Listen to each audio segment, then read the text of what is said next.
Assalamualaikum warahmatullahi wabarakatuh.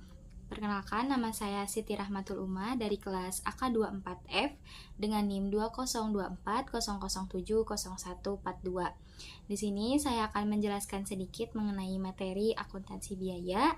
Pertemuan 1 tentang peran akuntan dalam organisasi. Nah, akuntan ini tentu memiliki peran dalam organisasi. Nah, ilmu akuntansi ini juga memiliki berbagai macam. Yang pertama ada akuntansi manajemen, akuntansi keuangan, dan akuntansi biaya. Nah, untuk akuntansi manajemen adalah mengukur, menganalisis, dan melaporkan informasi keuangan dan non-keuangan yang membantu manajer membuat keputusan guna mencapai tujuan organisasi. Yang kedua, akuntansi keuangan. Akuntansi keuangan ini mengukur dan mencatat seluruh transaksi-transaksi bisnis yang terjadi, serta menyajikan laporan keuangan yang disusun berdasarkan pada prinsip-prinsip akuntansi yang berlaku umum. Selanjutnya, akuntansi biaya. Akuntansi biaya ini merupakan bagian dari akuntansi keuangan dan juga akuntansi manajemen. Karena akuntansi biaya sendiri ini bertujuan untuk memenuhi seluruh kebutuhan informasi bagi pihak luar maupun pihak dalam perusahaan. Jadi akuntansi biaya ini dia tidak berdiri sendiri, tetapi berdiri di antara akuntansi keuangan dan juga akuntansi manajemen. Selain itu, selanjutnya ada beberapa perbedaan mengenai akuntansi keuangan dengan akuntansi manajemen. Nah, untuk perbedaan ini kita pertama lihat dari tujuannya. Dari tujuannya saja tentu sudah berbeda. Akuntansi manajemen sendiri tujuannya ini untuk mengambil keputusan, sedangkan keuangan tujuannya ini untuk mengkomunikasikan posisi keuangan. Nah, selain dilihat dari tujuan, dapat dilihat dari pemakai utama. Pemakai utamanya pun berbeda. Pada akuntansi manajemen sendiri ini manajer internal, sedangkan keuangan pemakainya ini bagian eksternal. Kemudian fokus pada penekanan. Nah, dalam fokusnya ini kalau manajemen berorientasi pada masa depan, sedangkan keuangan berorientasi masa lalu. Selanjutnya sebenarnya masih banyak untuk perbedaannya itu. Nah, selanjutnya sekarang ada keputusan strategis dan akuntan manajemen. Nah, strategi sendiri menjelaskan bagaimana perusahaan menyelaraskan kapabilitasnya dengan peluang di pasar untuk mencapai tujuannya. Nah, sedangkan manajemen biaya strategis merupakan memfokuskan secara khusus pada manajemen biaya dalam keseluruhan strategi perusahaan. Selanjutnya, akuntan manajemen ini sangat membantu untuk menjawab pertanyaan-pertanyaan penting. Seperti apa sih pertanyaannya? Seperti siapa pelanggan terpenting kita dan bagaimana kita memberikan nilai kepada mereka. Kemudian produk penggantinya apa yang ada di pasar. Kemudian bagaimana sih mereka berbeda gitu dari produk milik kita. Selain itu, apakah sumber daya terpenting kita? Itu pun tentunya pertanyaan itu pun pasti bisa terjawab. Nah, selanjutnya peran akuntan manajemen dalam mengimplementasikan strategi. Manajer mengimplementasikan strategi dengan menerjemahkannya menjadi tindakan. Menciptakan nilai merupakan bagian penting dari strategi perencanaan dan implementasi.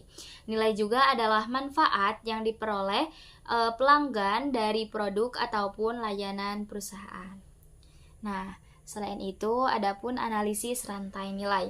Analisis rantai nilai ini merupakan value chain. Value chain ini adalah rangkaian fungsi bisnis di mana manfaat ditambahkan ke produk atau layanan perusahaan. Rantai nilai ini terdiri dari penelitian dan pengembangan, desain produk, jasa ataupun proses, produksi, pemasaran, distribusi, dan layanan pelanggan. Selanjutnya ada faktor-faktor kunci keberhasilan dalam suatu perusahaan. Nah, dimensi kinerja pelanggan yang diharapkan ini dan yang merupakan kunci keberhasilan suatu perusahaan meliputi biaya dan efisiensi.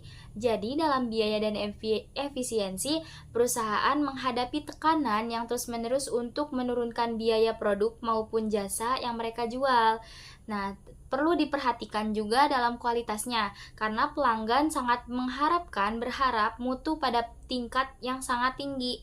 Selanjutnya dari waktu. Waktu juga itu perlu diperhatikan. Waktu memiliki banyak komponen, terdiri dari waktu pengembangan dan waktu tanggapan pelanggan, agar tidak mengecewakan pelanggan. Walaupun terlihat sepele, tetapi harus diperhatikan.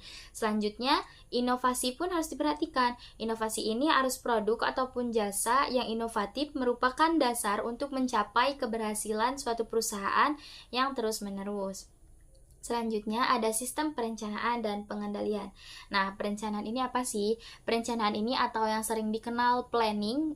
Planning ini memilih tujuan atau memprediksi hasil, memutuskan bagaimana kita untuk mencapai tujuan dan mengkomunikasikannya ke seluruh bagian organisasi.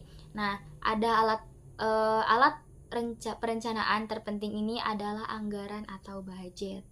Jadi dalam perencanaan ini perlu dipikirkan juga alatnya, yaitu alatnya yang paling terpenting itu adalah anggaran. Selanjutnya, pengendalian atau kontrol. Pengendalian ini mencakup tindakan yang sudah kita implementasikan atau yang sudah kita rencanakan di awal untuk memutuskan cara mengevaluasi kinerjanya dan memberi umpan balik kepada organisasi. Nah, selanjutnya peran akuntan dalam manajemen. Peran akuntan dalam manajemen ini ada 3, yaitu pemecah masalah. Jadi akuntan dalam manajemen ini perannya itu emang sangat penting karena dia tuh bisa sebagai pemecah masalah, terus scorekeeper atau pencatatan nilai, kemudian pengarah perhatian. Selain itu, kita juga harus memerhatikan panduan penting akuntansi manajemen. Yang pertama, pendekatan biaya manfaat atau cost benefit approach biasa digunakan.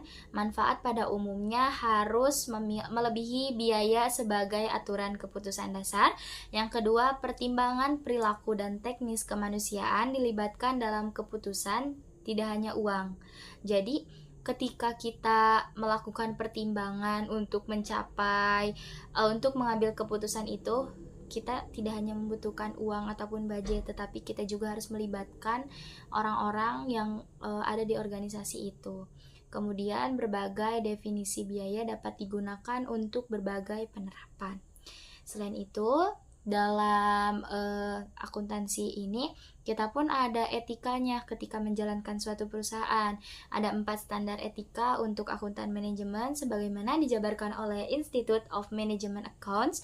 Yang pertama tentunya harus kompetensi, kerahasiaan, integritas, dan objektivitas. Sekian materi dari saya. Terima kasih. Mohon maaf atas kurang lebihnya. Terima kasih. Wassalamualaikum warahmatullahi wabarakatuh.